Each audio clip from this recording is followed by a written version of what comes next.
Hidayatullah ini berfungsi sebagai pemersatu dan pembela aspirasi umat. Alhamdulillah LBH kita ini sudah membuktikan ini Pak. Bukan hanya orang dalam negeri yang diadvokasi, orang luar negeri pun diadvokasi. Meskipun kita ini kere, ya dilihat orang ya tidak mampu, tapi kita punya jiwa sosial yang tinggi, membantu orang yang juga tidak mampu, membantu orang yang kaya. Bayangkan kita membantu orang kaya Pak, yang mencari keadilan dibantu oleh LBH Hidayatullah. Ya. Makanya enak betul Pak Hidayatullah ini karena dia punya ini Hidayatullah ya, sama namanya.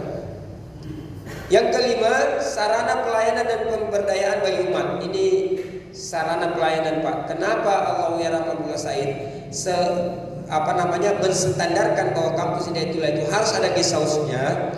Karena dia kepingin siapapun nanti dari manapun dia tiba-tiba datang ke kampus kita, dia mendapatkan satu citra Islam, di mana citra Islam itu ternyata luar biasa penghargaannya terhadap yang namanya tamu. Ya, bukan saya menyinggung apa yang disampaikan oleh Ustaz Hidayat, bukan, tapi ini berlaku di semua kampus Hidayatullah. Ya, makanya Ustaz Mandan itu kalau datang ke Gunung Tembak, dia cek memang itu kamar-kamar mandi di guest house itu Ustaz. Kalau dia lihat, wah ini airnya tak pernah diganti, sudah ditegur kita habis-habisan. Padahal airnya aja yang tak pernah diganti, yang sekitarnya bersih. Coba itu ya. Kenapa? Kita ingin menampilkan wajah Islam itu sesuatu yang indah itu. Tanpa kita berkata-kata orang sudah paham, oh begini Islam ya. Tanpa kita banyak menjelaskan orang sudah paham, oh memang luar biasa berhidayatullah ini ya. Itu ikhwas sekalian dimuliakan Allah Subhanahu wa taala. Ini visinya, ini misinya, melahirkan kader-kader yang berkualitas, membangun komunitas Islami.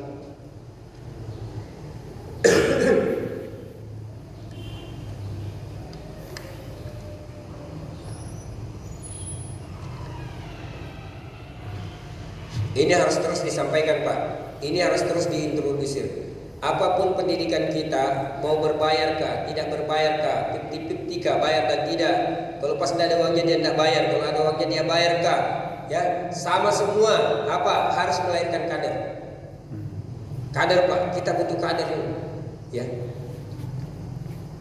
Oke, menjalankan kegiatan pendidikan, membangun sinergi dengan segenap komponen umat Islam. Ya, dalam gerakan amar ma'ruf nahi munkar. Apalagi berperan secara aktif dalam melaksanakan proses tajdid, pembaruan pemikiran di bidang pemikiran Islam. Maaf Pak ya, kita ini sempat dikenal dengan man of working, manusia pekerja. Ya, kita ini sekali lagi mohon maaf, kita sering ya dinobatkan distigmatisasi, ya, distempel sebagai orang yang namanya man of work atau man of action, manusia pekerja. Kenapa? Karena kita itu lebih senang kerja daripada belajar. Coba tanya aja santri, lebih senang mana masuk kelas dengan di lapangan? Ya, yang senyum-senyum itu pengalaman Pak ya. Saya pun demikian, lebih senang saya bekerja dulu itu ya. Ini paradigma ini harus pelan-pelan kita kembangkan. Yang namanya bekerja itu di seluruh aspek sisi kehidupan, baik di dalam kelas maupun di luar kelas. Yang namanya belajar itu baik di dalam kelas maupun di luar kelas. Itu semua belajar. Bagaimana dalilnya? Dalilnya sudah jelas. Allah itu menurunkan ada ayat-ayat qauliyah dan ayat-ayat yang qauliyah. Qauliyah mungkin kita bisa pelajari di ruang-ruang kelas, tapi ayat-ayat qauliyah Allah itu banyak kita dapatkan di lapangan. Ya. Ini kuas kalian mengenal Allah Subhanahu wa taala. Jadi paradigma ini harus kita sudah mulai harus ya menghadirkan orang-orang yang bisa berpikir tentang hidayatullah ini bukan hanya hari ini, tapi berpikir tentang hidayatullah ini 10 tahun, 20 tahun, 100 tahun ke depan. Kita membutuhkan itu Pak. Supaya apa? Kalau kita bisa punya pandangan jauh ke depan 10 tahun, 100 tahun, maka kita akan menyiapkan strategi, menyiapkan apa saja untuk sampai kepada 100 tahun tersebut. Maaf, bukan sekedar kita bekerja secara alamiah saja, Ustaz. Kita bekerja secara natural aja, Ustaz. Itu sudah bagus, sudah itu, ya. Tapi kita ingin tetap melakukan rekayasa-rekayasa. Bagaimana rekayasanya? Kita menyiapkan. Pertanyaan saya kepada kita semua, apa yang ingin dibangun di kampus Bakung ini 10 tahun ke depan? Mau seperti apa kampusnya? Saya Pak lihat di kampus Depok itu orang Hidayatullah banyak menjadi kontraktor, ya. Tahu kontraktor ya? Ya, ngontrak sana, ngontrak sini Pak, ya. Ada puluhan saya lihat guru-guru, tenaga pengajar, kader-kader Hidayatullah yang ngontrak di sekitar kampus. Di situ saya berpikir, inilah mungkin karena ya, orang-orang yang saat itu membuka Depok belum sampai memikirkan bahwa di sekitar Depok ini akan sangat ramai, kita juga akan sangat berkembang, sehingga kita membutuhkan tempat, kita membutuhkan rumah, kita membutuhkan tanah, sehingga kita harus bebaskan seluas-luasnya tanah itu untuk kepentingan kader-kader pada pejuang-pejuang kita. Akhirnya yang terjadi saat ini apa? Kampus itu sempit. Ya, jangankan 2 mobil Pak, 1 mobil aja harus antri kalau mau masuk kampus. Padahal ini kampus utama, ya, kampus utama ini Pak, tidak bisa 2 mobil berpapasan masuk. Nah, jadi kalau kita punya bayangan 10 tahun atau 50 tahun kampus Bakung ini, maka misal, kita akan buat perumahan. Guru-guru, tenaga pengajar, dai itu nanti di sebelah mana? Di area mana fokus pendidikan. Sehingga dalam membangun ini kita akan tahu skala prioritas kita nanti di mana.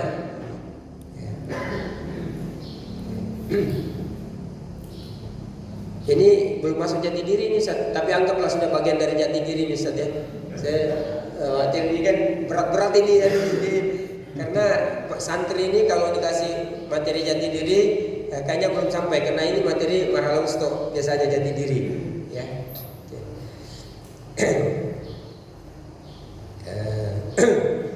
Karena kepala sekolah kemarin saya tanya, siapa kepala sekolah yang belum Marhala Usto?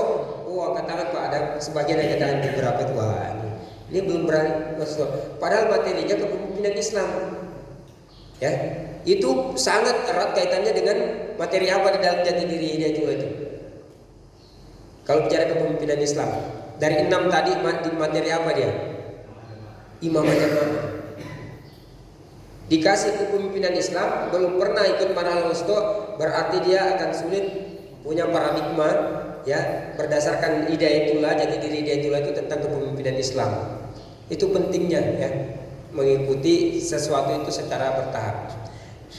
Maka ini ya, harapan kita adalah dari ibadah kita itu melahirkan satu pemikiran yang cerdas, ya, satu ide-ide yang berilian. Maaf ini ya, kita ini sudah sering ibadah Pak, tapi pertanyaannya kenapa tidak melahirkan satu hal yang spektakuler? Kenapa belum melahirkan satu hal yang luar biasa? Kita nih, mohon maaf ya Pak, dibanding siapa yang pintar jebol-jebol data orang itu namanya Jorka. Ya itu Jorka itu saya yakin tidak pernah sholat jamaah seperti bukan tidak pernah sholat jamaah ya, mungkin sholat jamaahnya tidak seperti kita gitu. Baca Qurannya juga tidak sekencang kita mungkin, tapi kok dia bisa punya kemampuan menjebol yang begitu gitu.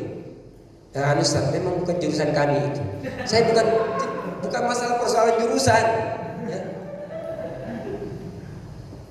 Oke, misal kita ambillah ya orang-orang yang hebat-hebat lah di Indonesia ini. Kalau kita lihat ibadahnya, mohon maaf, lebih bagus ibadah kita, ya. Bahkan orang sekelas, ya, ada tokoh di Indonesia itu yang sempat datang waktu acara Silapnas Hidayatullah 5 tahun yang lalu, itu menyampaikan kita ini sebagai politisi, jujurnya itu 75% aja. 25%-nya gimana? Ya itu harus abu-abu dibilang. Itu Pak, ya. Nah maksud saya, mungkin ibadah kita ini ya belum sejalan dengan visi yang mau kita bangun. Mungkin ibadah-ibadah yang kita lakukan ini belum connect gitu ya, belum connect dengan apa yang menjadi cita-cita dan keinginan kita. Ya. Sehingga ketika kita takbir itu takbirnya biasa aja, Allah Akbar, ngantuk lagi ya. Ngantuk. Akhirnya apa? Apa yang kamu itu Ustaz? Ya. Allah yarham Abdullah Said ketika memimpin rapat di pagi hari, ya. Rata-rata orang berat untuk berpendapat itu karena dia sadar dia tidak bangun tadi malam,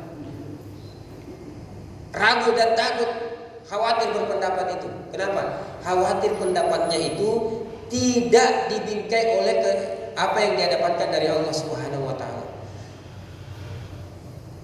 Ini nilai-nilai yang harus kita tumbuhkan. Sehingga ketika kita berdakwah itu nanti apa yang keluar dari lisan kita itu memang apa yang kita sudah komunikasikan, kita dapatkan dari Allah Subhanahu wa taala. Makanya kumil laila illa qalila dulu, baru kemudian ayat surat berikutnya itu kumpanzir.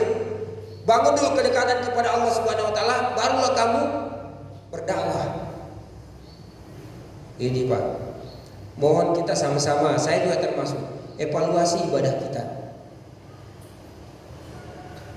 Atau memang Allah belum mau memberikan kita, membuka nikmat ini seluas-luasnya, tapi Allah kasih kita pelan-pelan Pak, sistematis, bertahap. Karena mungkin ada di antara kita kalau langsung Allah buka itu kenikmatan, lupa diri dia tinggalkan hidayatullah ya.